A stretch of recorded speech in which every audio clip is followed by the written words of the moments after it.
Take your mark.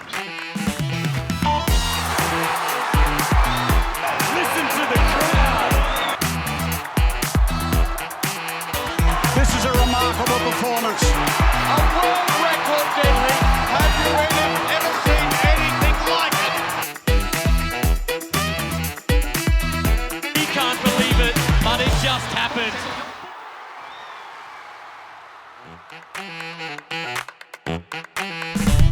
Good evening, ladies and gentlemen, and welcome. Now, before tonight's episode of About Last Night, we've got a very special treat for you all, because Beisel and I brought down a wonderful guest, World Aquatics Executive Director, Mr. Brent Nowicki, get his thoughts on the championships. It's been 24 days of action. Brent, first of all, welcome to the show. 24 exhausted. Yes. We all made it. We did. Yeah, it was a special month being here. From your perspective, like, how has this all gone? How's it been? What's been, a takeaway for you? Yeah, the cool thing about, first of all, how privileged are we that we're doing this for a living? Yeah. This is like, so you come into every one of these kind of prepared, but it's a bit of like zone defense. You don't really know what to expect until you get here, and everyone's uniquely different, but uniquely special. And I think, we did a sort of makeup event, 2 years, not a lot of preparation time to get here. But I think the takeaways here are, sometimes smaller is better, smaller venue, more intimate settings, but really what a powerful crowd, getting behind the athletes, every night packed house, just roars, and it gets the chills going, right? It makes you realize how special and lucky we are. Yeah, Oh, yeah. It's been incredible. The crowd was awesome. I'm curious, Brent, you've kind of had a pulse on all of the sports over the last 24 days. Is there one particular moment across the board that stood out to you? Yeah, so look, two things. One, I think we got to pay homage to open water swimmers. It was hot. It was hot in the water. It was hot out of the water. And to see them just churn and burn the 10K right down to the new knockout 3K event was spectacular. And I think really that women's side event was, watching the Japanese win that event just really hit me hard because, it's not a sport that they've excelled in. And to see her come out with the gold in that new format, it was exciting, it was fast, it was fun, it was what open water should be. And then I think, again, for me personally, don't know her personally, but Lilly King, to see her send off here for me was special because I remember when I started at scene at the time, and I had the privilege of presenting her in Tokyo. And so to see her here today really helped me start my career, and sort of as she finished hers, kind of welcomed me in.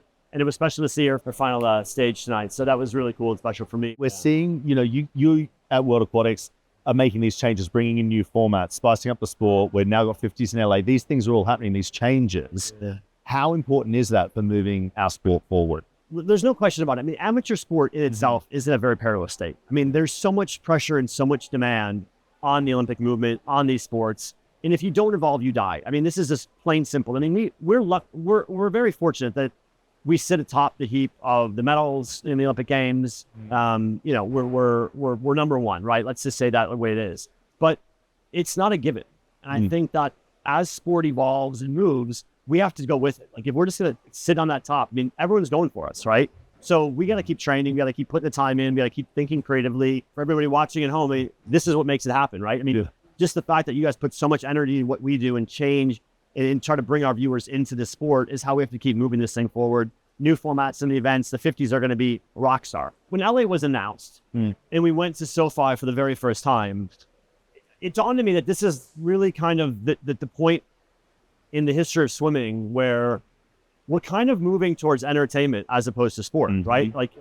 And so how do we make this really, keep the sanctity of sport, but recognize that we have to go and touch that entertainment value. I think this is the cool part about what we do is that we want to listen and we want to learn. I think there's so many great ideas out there that it's all about absorbing what you guys think we should do. It's about absorbing what they want us to do. If we've done one thing right, it's listening and trying to absorb what other people want and make the best of that in our sport. And I hope we can continue to do that. Thank you, Brent. Thanks, ladies and gentlemen, it's been awesome having him. And now it's time to dive in to our next episode with another very special guest. So strap yourselves in. And for the final night, day night of action, we're being joined by the amazing Bobby Hurley. You would have been hearing him all week. Bobby, what a week it was. Yeah, I've been watching you guys do your thing on pool deck as well, and it's been a huge week in Singapore. It's certainly one to remember. Absolutely. So we're going to dive right in because there was a lot of races tonight. We're just going to highlight a couple of them for you. So I want to start with the last race of the night. Team USA getting another world record in that 4x100 medley. Yeah, they needed that. I feel like this was the meet for Team USA to really show up towards the end. They finally battled that illness, getting world record. What a statement for them to end this meet, especially with all of the speculation going around the team. We're very happy to see it. Yeah, I am, at least, as the American. They always finish so strongly, and Kate Douglas's breaststroke split just tore that field apart.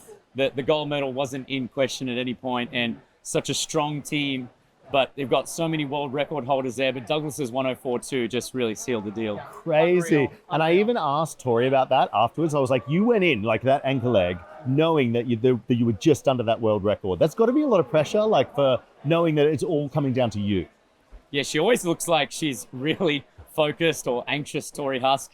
And it was so good to see after the race that just relaxed and smiling. It's, last night of competition, the campaign's over, the ups and the downs, and they seal it in the best way possible with a world record and $30,000 to spend tonight. I mean, they couldn't be happy with it. Yeah, Exactly. Go find them. For the last night. Yeah. And then the 400 IMs. The 400 IMs. We're going to move on to those. Leon and Summer both taking those titles. Leon from lane 1, outside smoke we call it. I think, everyone was saying, is he feeling a bit off? But he definitely just chilled in the heats this morning. Yeah, and sometimes when you play around with that, there is margin for error, and you could mistakenly miss the final. But I think for him, he's well seasoned at this. He kind of knew what he was doing, and we had a lot of outside smokes this week. We have. Yeah, a lot of gold medals from lane 1 with Elent on the first night, and Marchand won a medal in the relay from lane 1 as well. But he's so experienced. No doubt he's the most versatile and the most dominant male swimmer in the world right now, and it makes it 3 world titles in a row, and he's really untouchable in that race, isn't he? Yeah. And he did the 4 IM and then went straight back to swim that relay and split like a 58 or something. It was on breaststroke. It was absolutely insane to watch him do that, but he really is one of those athletes that's just like another level. Yeah, and such an asset for France to have, especially, I mean, I don't know many people that can exit a 400 IM, split a 58 point on a relay. And that's just like any other day for Leon. And not even be breathing. Right, he's like, that wasn't even that hard. Imagine how much confidence it gives you on the relay to have Leon Marchand swimming in an event where there's a feeling of unpredictability as what he can actually do, because he could just do something amazing every time he jumps in the water. And Maxime Grisset as well was a star this week with 2 gold medals, fastest fly split of the field. That French medley relay team's really building. Marchand's second 50 is where it can bring France back into the picture. So it's Italy, neutral athletes from France, Great Britain. Marchand is closing the gap. They're across in lane number 1. You can see the white cap of the champion Marchand bouncing up and down in the water. He's still in 3rd place as they go down towards the halfway mark. It's Italy who lead. Neutral athletes would be in 2nd place. And France just about on level terms thanks to Marchand. And France's Leon Marchand caught up with Nick Hope after his gold medal in the 400 metres individual medley final. Today, but you performed brilliantly. What does another victory mean? It means a lot. It was 2 victories tonight for me. That relay with the French team was awesome too. It was, this morning I was a little worried about my time, 4:13 is like 11 seconds from my best time, so I was a little worried, but I'm not really a morning swimmer. So I was lucky to get in the final and lucky to have a lane. So I went there as fast as possible on the fly in the backstroke. The breaststroke was really hard for me tonight, and the freestyle was just trying to touch the wall as fast as possible, but it was a painful 4 IM. And then I had like 30 minutes before the relay, and I think I'm just thankful for my coaches and the staff around me because they really helped me to recover in those like 30 minutes and then get ready for the relay. That was fun. How important has physical but also mental resilience been to you, not just this week, but over the last year? Because your profile has gone stratospheric. That can't have been easy. You mean after Paris? Yeah. Yeah, it was not easy. That's definitely not easy. I was only 22 when it happened. And it went from 0 to 100 really fast. So I got used to it after like many weeks of getting used to pictures, thanks from like everyone that I was meeting in the street, People are super nice, so it's really positive for me. but also like it's a lot, you know, when you do it every day. So I was lucky to escape from France, go to Australia, go to the US to train better, have more peace, and I was able to get back to my level that I was at before Paris. So I'm really excited for the next. Yeah, what is next, and how are you going to? Is the plan to move things on? I'm sure you're a competitive guy. How are you going to go about it?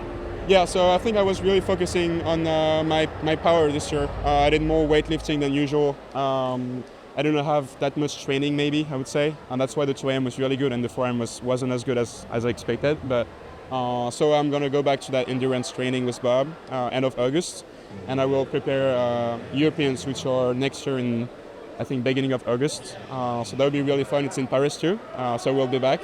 And yeah, I'm excited for our future. Over on the women's program, I know it was your race, Beisel, but that women's 4 AM, Summer McIntosh achieving her goal. She set out to get 5 individual medals in 5 different events. She did it tonight. I know it's like her main event, essentially. Yeah, like we know her as one of these 4 AM swimmers, but it was really amazing to see her get that done. Yeah, especially on day 8. We all need to take into account what her schedule has been this entire week.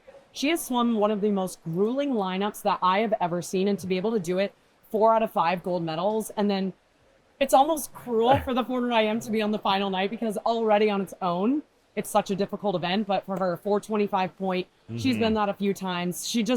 Bobby, she makes it look so easy. Yeah, well, she's so good across all 4 strokes, right? She had a great short course season in Budapest, and again, the most dominant swimmer on the female side. The versatility, the speed, and the endurance. There's really nothing she can't do. But you know, she's such a goal-driven swimmer. We saw her. Even when she just missed the world record, the disappointment in her face. And tonight, I'm sure, you know, Leon and Summer would have just been happy to get the gold medal. Because as you said, day 8 400 IM, it doesn't get much tougher than that. No. Hard. And she swam the relay as well. I was literally just going to say that. Like, Al didn't do an interview, had to go straight back, just like Leon. And speaking of Leon, both of them won swimmer of the meet here this weekend. And just incredible performances across the board. But Summer and Leon walking away once again the world's best male and female swimmer. It was fantastic to see. I tell you who else is walking away. Lilly King. We all got quite emotional tonight. Lilly King raced her last race, her last final at a World Championships ever. She's been such an icon in the sport for so long. Ruta Meilutyte obviously took that title. They've been racing each other forever. But it was such a special moment, you know, to see her come out here in her last world final, and we were chatting to her afterwards. She was over the moon, you know. And I think, you know, she was one of the ones that battled illness earlier on in the meet. So unfortunately, she did not have the 100 breaststroke that she wanted to have. But for her to be able to just make this final, place 5th, get a gold medal based off of that prelim relay that she did earlier this morning, I think for her, this is more about medals at this point. She ended with as a team captain. She's such an asset for Team USA, and those shoes, I don't know if they'll ever be filled. I think it was the happiest we've seen Lilly at any point in her career, actually. She's been such a competitor. She loves to talk. She's been great to watch as well, but really relaxed here and, you know, not hanging her career on any certain result. Like, she is a champion. She'll be remembered as a champion regardless of what happened here. So it was another side of Lilly that we saw tonight, which is fantastic. Lilly, you will be missed. We will miss you. We already miss you, but we love you. Congratulations on an incredible career. Amazing stuff. Amazing stuff. And how amazing was it to see Ahmed Jaouadi get that second gold medal title, his second win of the week. It was fantastic in a nail-biting 1,500 meters. Can we talk about his last 50? I can't 26 points. Crazy. Yeah, that's unbelievable. His feet were out of the water. Meters, and it is a sprint as if they're swimming the 50. In front, it's Jaouadi. I don't think they'll get him now. Ahmed Jaouadi, the 20-year-old from Tunisia, is streaking away, and he's going to take the gold medal in the 1,500 meters. Fantastic effort. What a swim. Schwartz gets the silver and Fink the bronze medal. It's gold to Tunisia. And our very own Nick Hope caught up with Ahmed Jaouadi after his incredible 1,500 meter freestyle. We'll hear what he had to say, especially about that last 50. But really pushed in that one. What does the double mean to you? It means a lot. I think I'm the second one to do like 1,500 short course meter and long course meter in the same season after Patrigneri, the big guy. Good company. Yeah. He will always be the example and like a person that I will repair to. But to be honest, back to the the main subject. I'm really happy with this double, and it means a lot because I worked a lot for it. How much does this feel like, it's the start of a new Olympic cycle, but a period for you where you can go on and hopefully dominate? Yeah, it's the beginning of a new Olympic cycle. The one before wasn't that perfect. I just started training 1 year before the Olympics, so it's my second year as a pro athlete and like a real professional swimmer. So I think it's just the beginning. I'm still 20 years old with like 2 years of professional training. So I think I still have a lot to learn and a lot to do. And of course, we saw Australia's very own Meg Harris take the title, her first World Championship title in that women's 50-metre freestyle. It was a stellar performance. She was so shocked that she did it, but I was so proud of her. I know Australia is as well. So they've got to catch the Australian while she's finishing hard. There's the line, the World Championship line. Meg Harris is in front. Now they're flying in lane 3 and 2. It is Harris in front of Wu. And then Chang. Meg Harris wins an individual world title. And Nick Hope was lucky enough to catch up with her after the race. So let's take a look at what she had to say. You looked a bit shocked at the end of the race. Tell us about it. Well, I'm not sure if it was shock as much as I was trying so hard to figure out if it was actually my name or like what was happening. Like I don't want to celebrate too early if it wasn't right, but no, happy with it. Like it's more than I could have asked for. How much have you been kind of dreaming of that moment? Since I started swimming, like this is the goal. And getting up at the start of the week with the girls was amazing. Like getting up there, like starting the week off strong. Like I was just excited to get up and do it again. And especially after the slight mishap in heats where you had to sort the goggles and stuff. It's been a bit of an emotional roller coaster. Yeah, pretty much. I got some spare goggles from the girls of the team. So have Lani's here, which had a bit of luck in it from last night, I guess. So pretty happy with that. But of course, you want to take a look at some other fantastic athletes and their performances throughout this week. So let's take a look at the current medal table and see how it panned out after 8 days of incredible racing. Maxime Grousset for France has 4 medals on the men's side. Qin Haiyang for the People's Republic of China has 4 medals. And Leon Marchand only has 3 medals. But of course, that world record, that massive world record that he took a second and a half off that long-standing Ryan Lochte record, has pushed into the top of that podium. Summer McIntosh out in front there, 5 medals. 4 of them were gold, which is absolutely crazy. Kate Douglas, 5 medals, and Molly O'Callaghan, 5 medals. Now, of course, some of those were relays, but 3 each having gold medals, which is just such unbelievable performances by these athletes. Yeah, and I feel like we see performances like that maybe easier in short course meters, just because it's a little punchier, it's less hard on your body. But Bobby, for these athletes to come away with 5+ gold medals in the long course world championships, that's really, really special. We can't take that for granted. Well, especially the year after an Olympics, you take a long break. Some of them raced in Budapest, some of them didn't.